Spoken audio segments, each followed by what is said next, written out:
Join me in welcoming both Sage and James.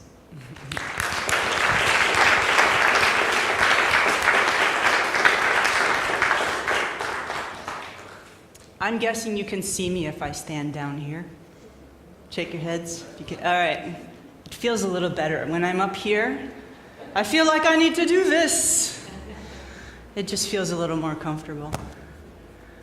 So those are a lot of titles of things that I do, but who I am is just me.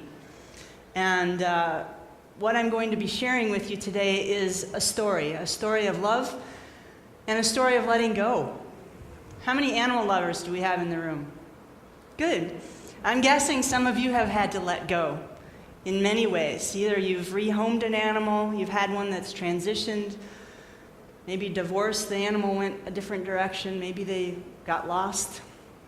And the theme this month is about letting go, so I thought that this story about my most recent letting go would be pertinent to this month's theme. So I'd like you to take a moment to take a breath. Close your eyes if you're comfortable. Maybe close your eyes even if you're uncomfortable. Maybe a little smile on your face. And taking a moment to bring to mind and heart any of those special beings. They might be four-legged or two-legged, winged,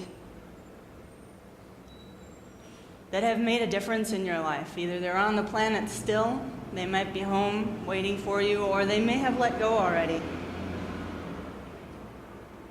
And I'd like you to take a moment to bring them into the room with us. Things are going to fill up and get a little wild here in a minute. Those cats and dogs and horses and turtles who have passed on.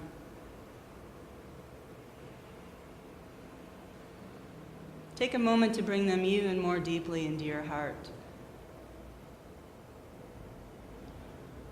Remembering what it is that you love about them more than anything.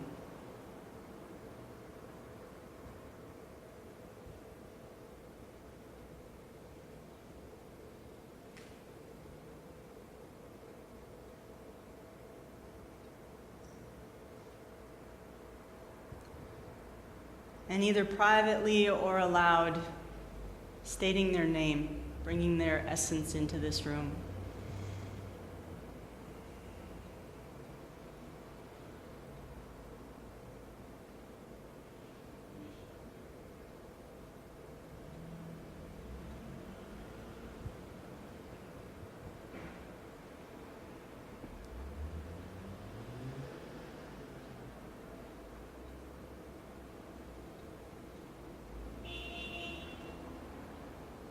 Knowing that no matter where these creatures are, those loved beings that we hold so dearly in our heart, no matter where they are, whether they're at home or they've transitioned or we don't know where they are always deeply in our hearts.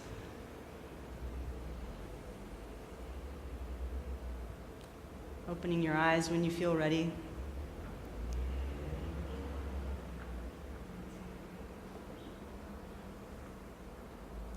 Thank you for being here and for bringing all those critters and people with you.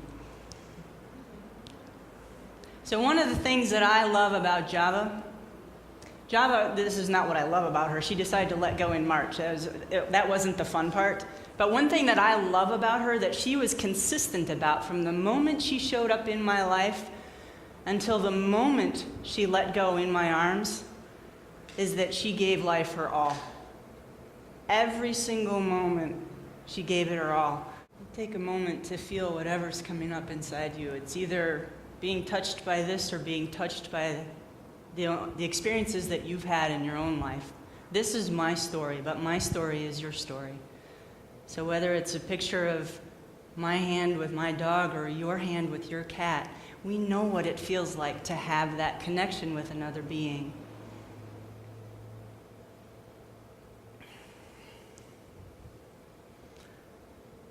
My goal this morning was to encourage you to feel. Encourage you to feel whatever it is that's coming up for you. And to maybe encourage you to learn a little bit more about what's possible in the letting go process. letting go isn't just the big letting go. I was driving here this morning, and all of a sudden I was headed to the airport.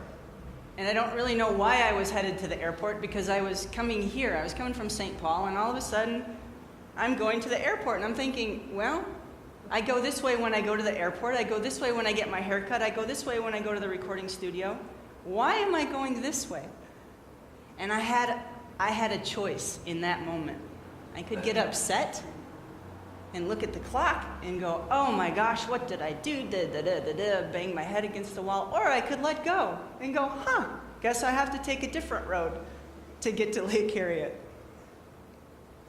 So every single moment we have choices about how we're going to deal with what's showing up in front of us. Whether it's the cranberry walnut muffin that's now gone and we really wished we had another one. Or whether it's a pet passing or a loved one passing. What prepares us for the big deaths are all those little ones. So a question to keep asking yourself is, how are you with the little deaths? The little goodbyes at the end of the day, when the sun goes down, when a friend gets on an airplane, when your favorite chips and guacamole from Chipotle is gone. Because all of those little deaths prepare us for the bigger ones. So for the first time in my life, I've been doing speaking for, I don't know, probably 20 years or so. I was a school teacher for a whole bunch of years, so that's just a different form of speaking. And in all my years of speaking, I've never used this kind of stuff behind me. So this is kind of a first for me, and what I realized is that I wasn't attached to it working. That was part of my lesson this morning was, let's stay curious. Let's see what happens. The video, I just created it. I just finished it last night at 10 o'clock. Stuck it on my thumb drive, and I drove here and I thought, I wonder if it's gonna work. Now, if I had been attached to it showing up and it didn't work, disappointment. But because I chose to stay in that place of curiosity, I was delighted when it worked during the test before the service. And you can only imagine, it's like, it's still working. Isn't that fun? So that's another little message, if we can stay in that place of curiosity. My partner James and I just got back from a 2-week trip out to Estes Park, Colorado for the Wake Up Festival. It was a fantastic festival, and I would like to say that when you sign up for something called the Wake Up Festival, you need to be prepared to get woken up a little bit. But one of the little ditties along the way was this phrase, let go or be dragged. I found a little magnet in Fort Collins last week that said, let go or be dragged. I had never heard that before, and I love it because it's so true. We have a choice. We can hang on and get dragged along and create suffering, or we can do the letting go. And in the letting go, what comes sometimes is the stuff that's not very fun. Maybe the fear, maybe the anger, maybe the grief. I could feel my heart really tender when I was watching that video again, and I've watched it over and over in the last week. And I thought to myself, I wonder if I'm going to start bawling during the service. Let's find out.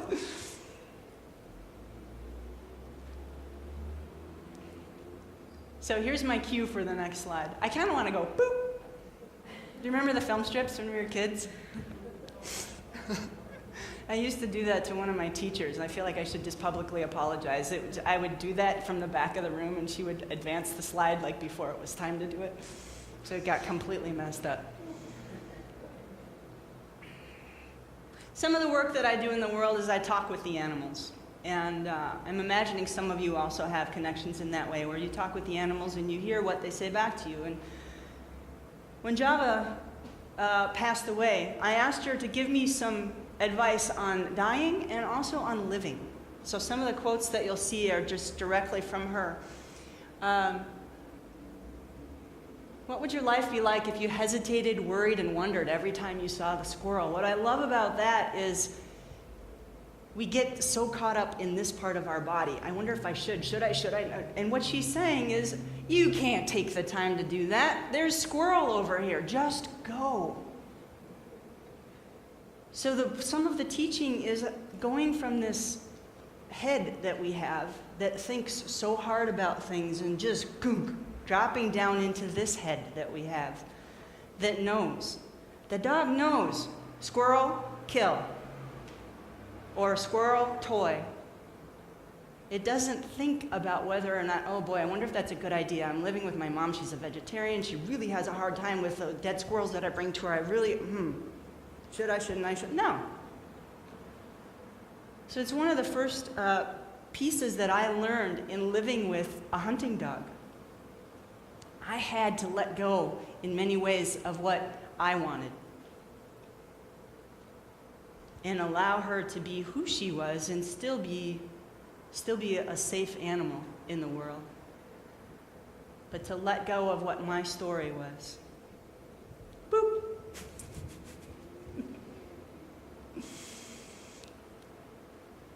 Sometimes we make it hard. I was talking with a guy yesterday when I was getting a massage, and he said, we can't look forward and look backward at the same time. And I thought that was such a great way to think about how we go through life. Are we looking forward at what's possible? Or are we looking back and hanging on to what's been, wishing that we could bring it along with us? The animals know how to be right here. They know.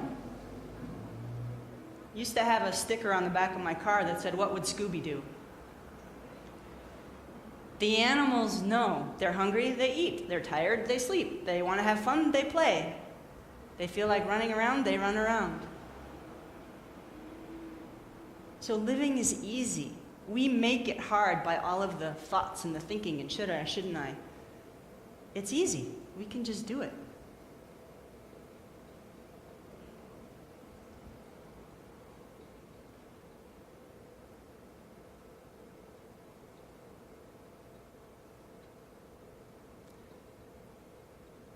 So when an animal comes into our lives, we sometimes don't know the impact that they're going to have on us.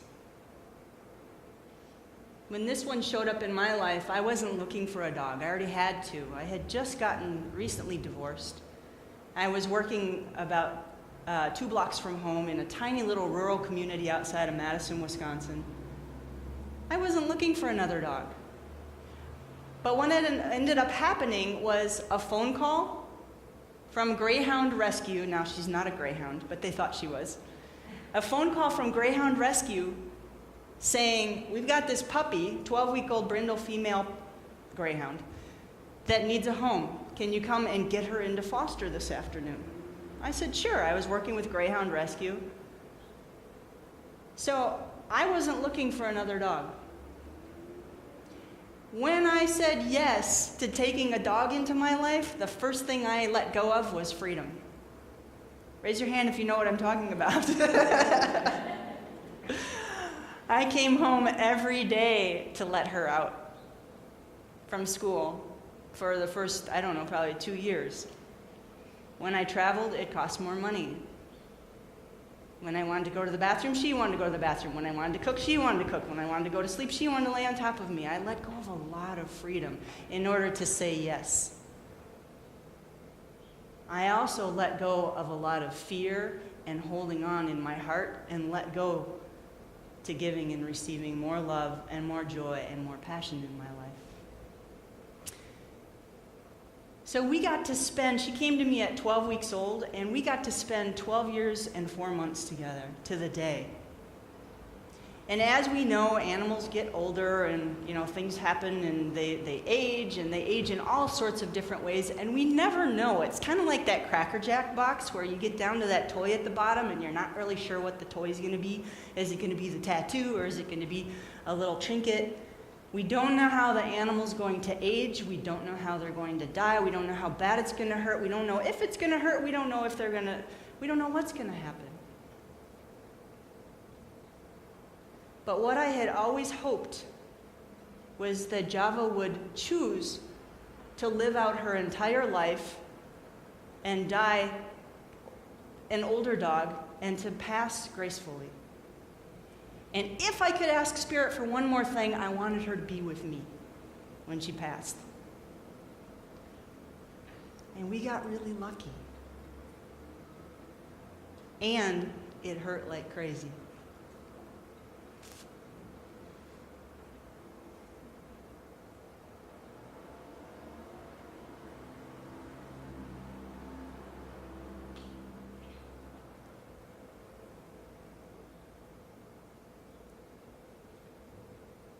This past October, right before Java turned 12,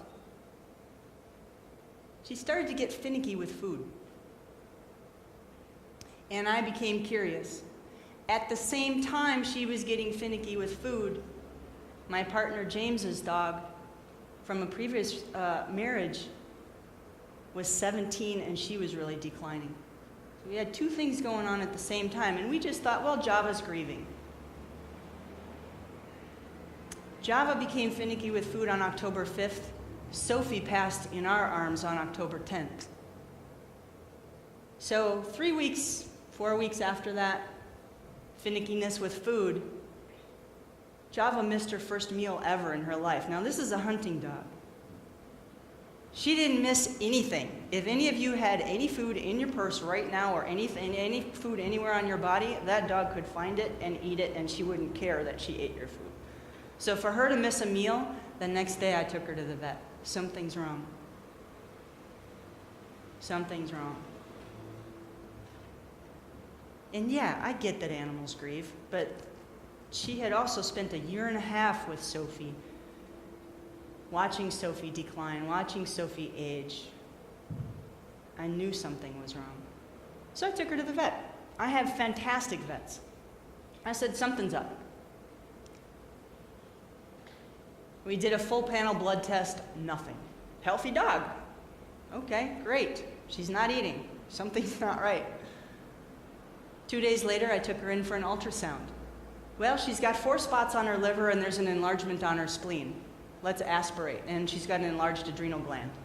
Let's aspirate and find out if it's cancer, because she had had some cancer removed, stage 2 on the top of her head 1.5 years earlier. So we aspirate, all the tests come back. She's healthy, cancer-free. Okay, well, she's not eating. That's not normal. And you can probably hear by my voice that I was starting to get a little frustrated. It's like, yeah, I get that nothing's wrong, but here's what I'm seeing. And it didn't compute. So October turned into November, turned into a skinnier dog, turned into December, turned into throwing up, turned into seizures, turned into me going to the vet every 2 days, running in circles. Something's wrong with my dog. I wanted to know what's wrong so we can fix it. What I didn't realize is that that was my big letting go of needing to know. Somewhere around the end of December, I just let go. It's like, okay, I don't need to know. What I need to do is be present with this dog, regardless of what's going on. We're all gonna die. It's just a matter of what day and when and how. And once I let go of being attached to what day, when, and how, the world opened up.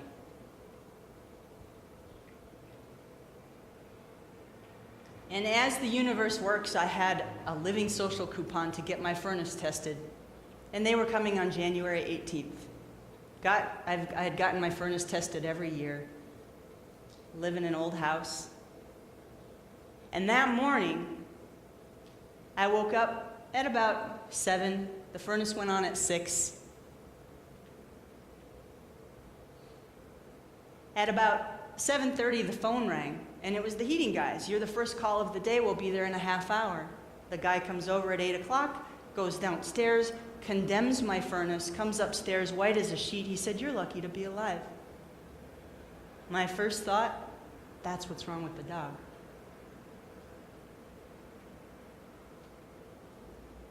Now, the thoughts that might be going through your head right now, well, didn't you have a carbon monoxide tester? And there might be thoughts. Yeah, I did. 2 days before that, I was baking cookies, and I had one of those smoke alarm carbon monoxide detectors put in a correct spot, and it beeped. And you know what I did? Took the battery out, put it back in. Because I didn't know. I never even thought to think of what was going on in the house. Didn't I have symptoms? Well, guess what? Carbon monoxide mimics perimenopausal symptoms. Irritability, fatigue,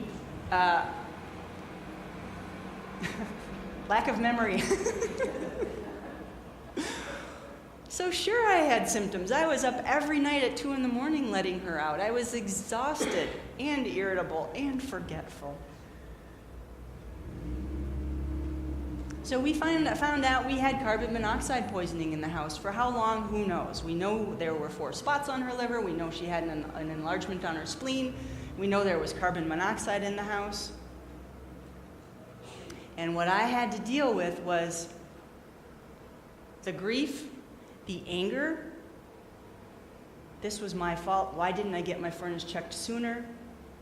Why didn't I da-da-da-da-da? So part of the letting go is allowing ourselves to have those feelings and let them go. I let myself get mad. I was so mad at my house. I was mad at my furnace. I was mad at the furnace guys for not checking the gas chambers the year before. I've since found out that not all companies do that. I've also found out that those little smoke detectors that are round, that have a smoke detector, carbon monoxide detector, throw them out. If there's one thing you take away from today, get a really good carbon monoxide detector. And pay attention to your animals. Have them tested for carbon monoxide gases. So we may never know if that was the cause of death, but we know that that's something that attributed to it.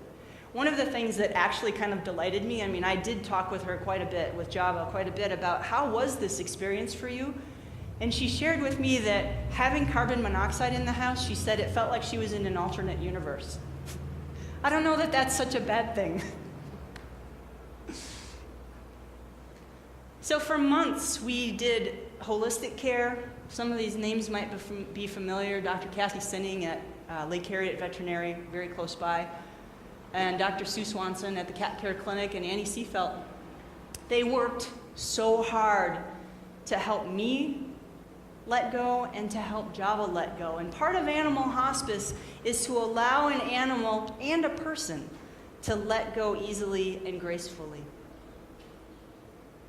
True animal hospice is allowing the person and the animal enough space and time to let go easily and peacefully. And I kept watching. Was the dog in distress? Was she panting? Was she wincing in pain? There was none of that. So I kept going.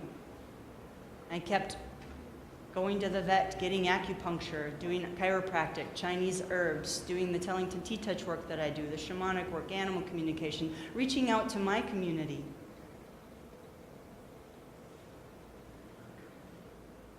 So that we could continue this path of what's the next thing that will bring me peace?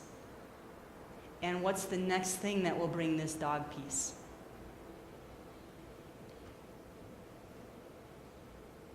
I felt really blessed for 2 reasons. I'm an entrepreneur, so I was home most of the time. A lot of people can't take their animal through this kind of a process. It's exhausting, it's expensive, it can really tax relationships.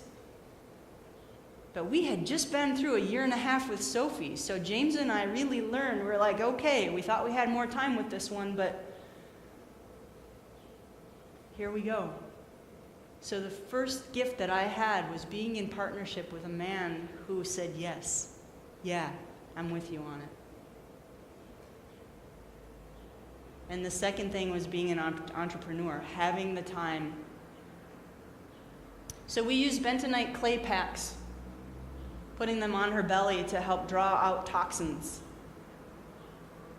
She quit eating sometime in November. Not completely, but she did stop eating completely for the last 2 months of her life, and I assisted her with feeding. as did some of you in the room, assisted her with feeding to keep nutrients in her. It wasn't to put weight back on her, but it was to keep her comfortable. And I had a wonderful resource, spiritsinTransition.org, Ella Biddle, who supported me in supporting Java through animal hospice. So I was busy on the phone with her. Now what do I do? I had to get over my judgment around orally feeding my dog. Something in me said, this isn't right. If she wanted to eat, she would eat. And what I learned was she couldn't. But when I gave her food, she never fought it. And she kept her strength. More than keeping her strength, she kept her spirit. So it was a path that we took. Okay, well, now let's see what the next step is.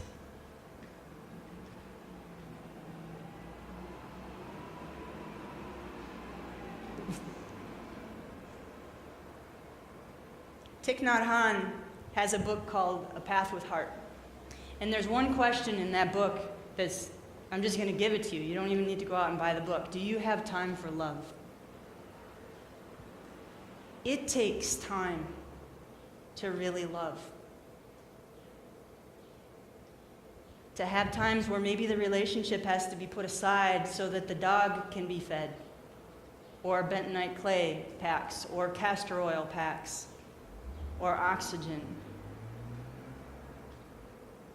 My sweetheart and I learned how to do sub-Q fluids. We learned how to do castor oil packs. We learned how to give B12 shots. We learned all of these things to support Java in letting go slowly and peacefully. We have hospice for humans, keeping them peaceful, but there isn't a lot yet for animals. I am going to be bringing someone here this year that will be doing some training in this work. And one thing that was fascinating to me was that throughout all of this experience, Java kept her spirit. She never became incontinent, and she never lost her mobility. She had one morning, I took her outside. Now this is Minnesota winter, and I've got a dog who's losing 1 pound a week. Thank goodness she started a little heavy. She started at 67 pounds, and when she passed, she was about 48. We had one morning where I took her outside, and she went to squat, and her front legs collapsed, and she ended up on her chin, and she turned around and looked at me like, what just happened? Why did you just pull my legs out from underneath me? And I went outside and I lifted her up, and I told her, I said, here's the deal. You either have to start eating, you're getting weak, so you have to start eating to gain strength, or this is going to keep happening. You have a choice. And I believe so firmly that the animals understand what we're saying. They understand everything that we tell them. And I'll be darned if that dog didn't start eating turkey legs. She ate turkey legs like they were going out of town. I think in one weekend she ate like 12 turkey legs. That was the only time she fell over until the day before she passed. To me, that was pretty amazing. I was floored with how little weight she had on her body, that she could still be in the room.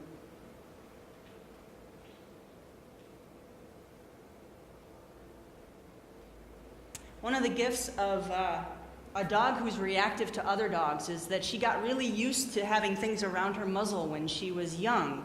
Gentle leaders, halties, she had muzzles on once in a while.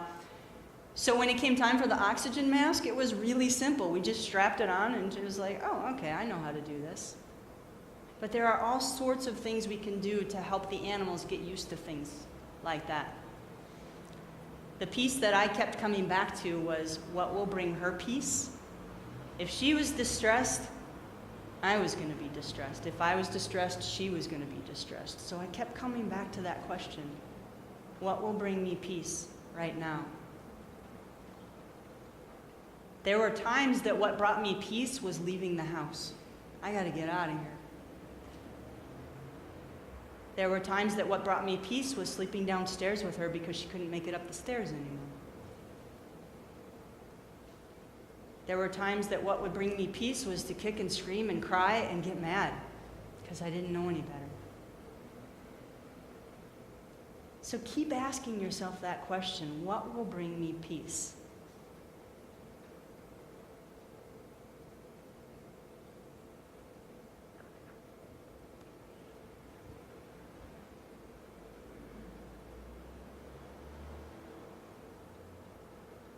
What I love about this slide is it's so succinct.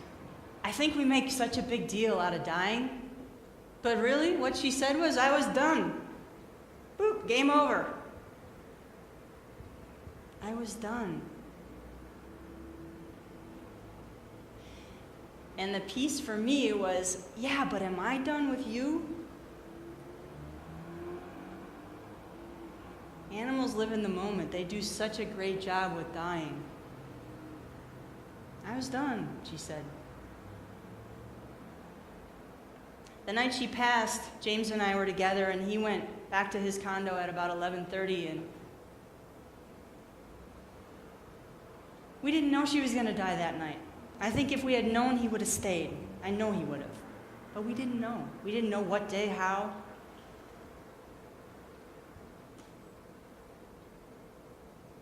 Something told me just lay on the couch next to her. And I got up and I smudged her body at about 12:30.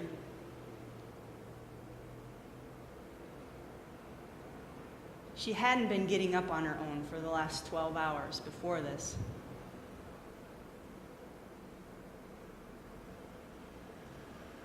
And I remember drifting off into a sleep with my back to the living room, laying on my side on the couch, and all of a sudden I felt a little boop in my back. Java had gotten up, come over to let me know she needed to go outside. We got as far as the kitchen before her body started to let go of whatever was in her stomach. And I held her, and I took a breath. Let's take a breath right now.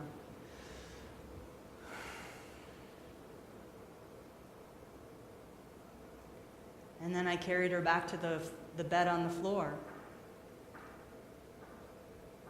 And I brought my sleeping bag down onto the floor next to her.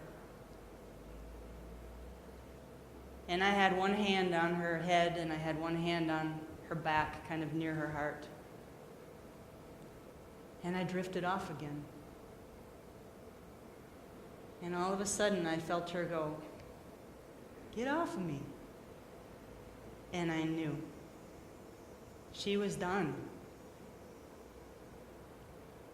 This was a dog who would do anything to be next to me from the moment she came into my arms. So for her to say, "Get off of me," my work was the big letting go. You're free to go. So I took my hands off. About a half hour later, she got up, let go of more of her stomach contents, and I held her head in my hand, and my left hand on her heart. I thought, wow, it's happening. And I sang, "Love, prepare me to be a sanctuary, pure and holy." I don't know if it sounded that nice. I think I was pretty nervous. "Tried and true." I might have sang it really quickly. "With thanksgiving, I'll be a living." And her little mouth,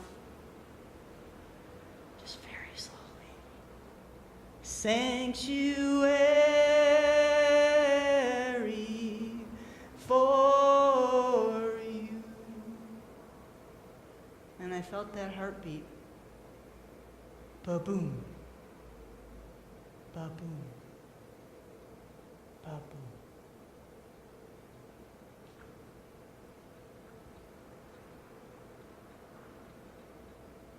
When death happens,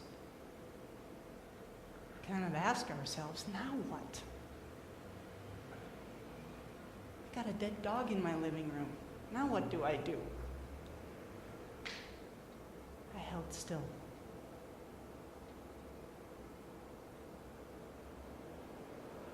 And I took a breath. And I called my sweetheart. And I said, honey, she's gone.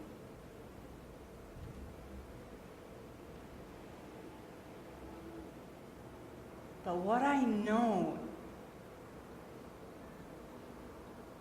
is that the work that I had done leading up to that moment, the work that James had done, the work that Java had done, the work that a lot of her friends and caregivers had done, it was okay. Then she said to me, don't be in a hurry. What I know is it takes 3 days, can take up to 3 days for the spirit to release completely from the body. Middle of winter, Minnesota, it was perfect. We packed snow around her body and we let her stay in the living room for 3 days. Every 12 hours, we'd lift her up, move her body, put more snow in garbage bags underneath her and recreate her altar. And there's something really incredible about allowing that kind of space and time. We had people coming over within 4 hours after she passed. It was 8 o'clock in the morning. The first visitor came on a Saturday, and the last visitor left at 9 o'clock Monday night. Constant, 3 full days of people coming and sharing and visiting. Don't be in a hurry, she said.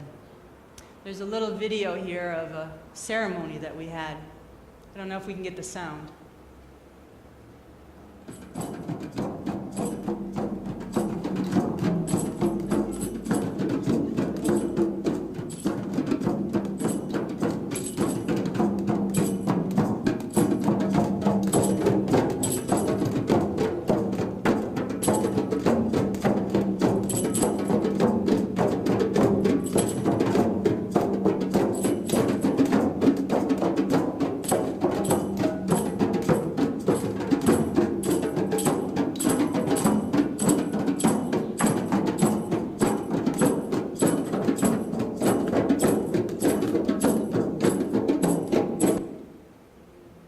There's a little girl in that video. I know it's a little bit hard to see with the lights and whatnot, but there's a little girl, she's 3, her name's Luna. She was a really good friend of Java's. Her parents were pet sitters. And her parents were explaining to her that Java was still in her heart and that Java was still in her memories, but that her body was letting go. And Luna came up to me at this memorial and she said, Java's in my body. So I invite you to remember that all of those loved ones that are either across the country, they've left the planet, that they're still in your body. This is where love lives. This is where memories live. So we held still. We held still for those 3 days. And what I noticed in those 3 days is that I wasn't done grieving. James wasn't done grieving. The friends, the pet sitters, our family, people weren't done grieving. Now, I've had dogs my whole life, but I have never had a dog like this that has made such an impact on so many people. So we had people coming and coming. One of my pet sitters, he came to the memorial service and he said, can I please come back on Monday before you take her to get cremated? I said, sure. And he hung out the whole day. We had lunch and here's the dog laying in the living room. It was an incredible experience, and what it allowed us to do was to grieve completely. I think that's something we like to jump over. Yeah, it hurts. Let's go distract ourselves with something else. I have never cried so hard in my life. I was letting go of a friend. But somehow keeping her around, her body around for 3 days, allowed us enough time to touch the parts of her body that we knew we were gonna miss. So there's a piece about letting go with grace and ease, and what I'm learning the older that I get is that it takes time to let go with grace and ease.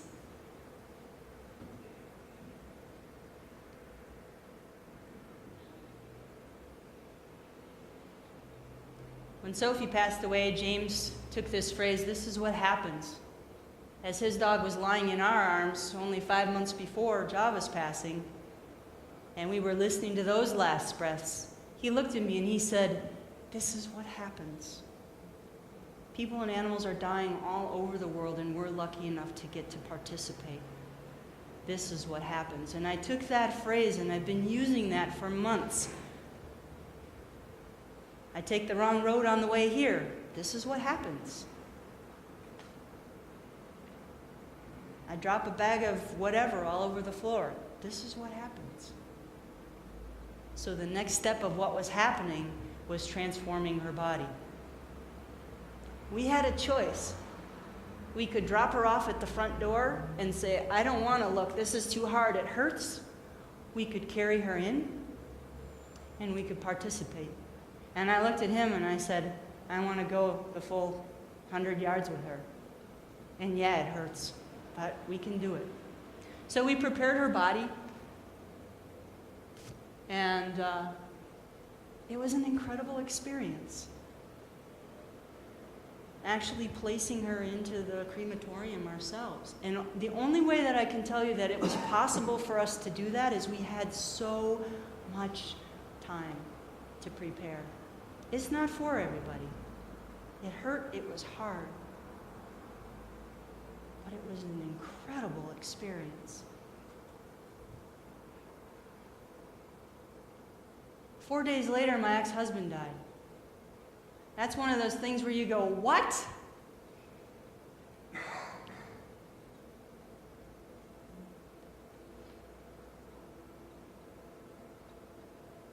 So what I've learned is that spirit doesn't wear a watch.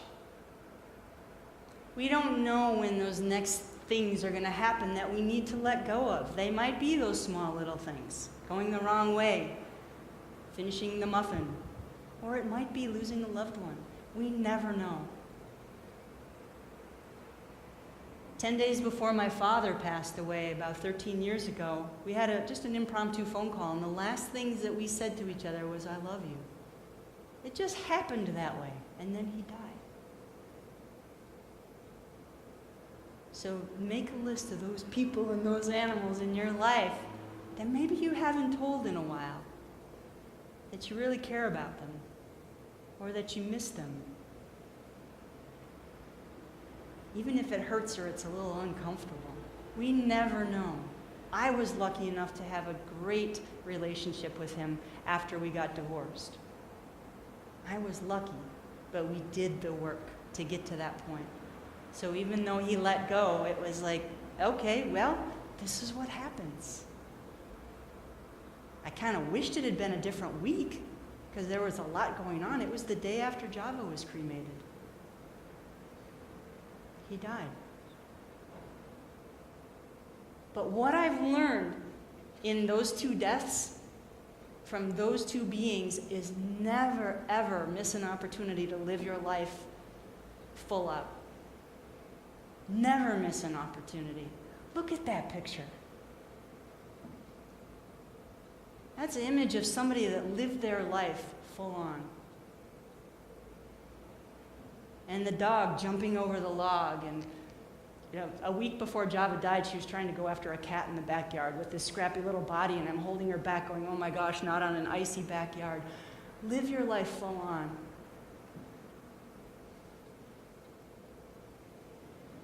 Don't tiptoe through life.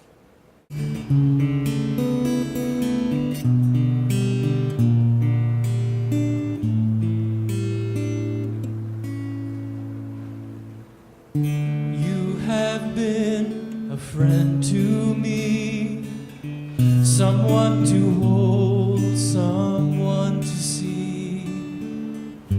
Through the years, through some tears, I'm glad we never put an end to who we are, me and you. Simple things we like to do, having walks, having talks, watching people passing by. You have been my home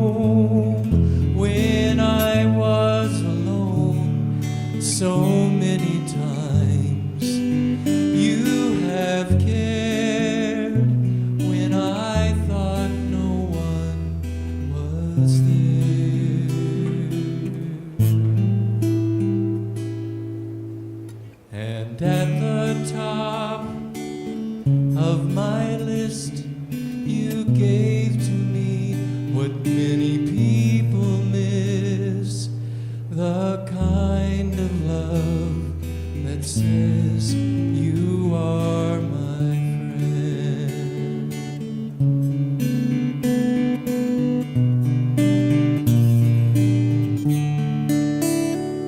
You have been my home when I was alone so many times. You have cared when I thought no one was there.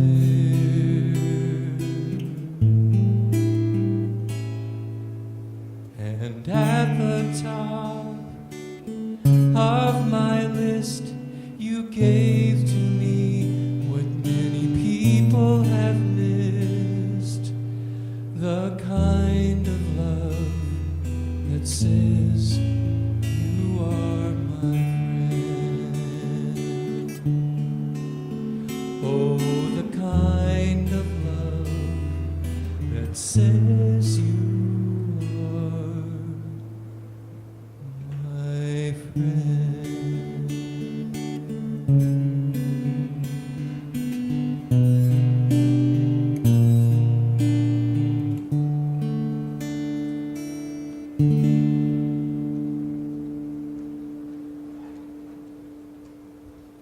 Letting all those beloved animals and friends that we brought in at the beginning run around in the center here, greeting everyone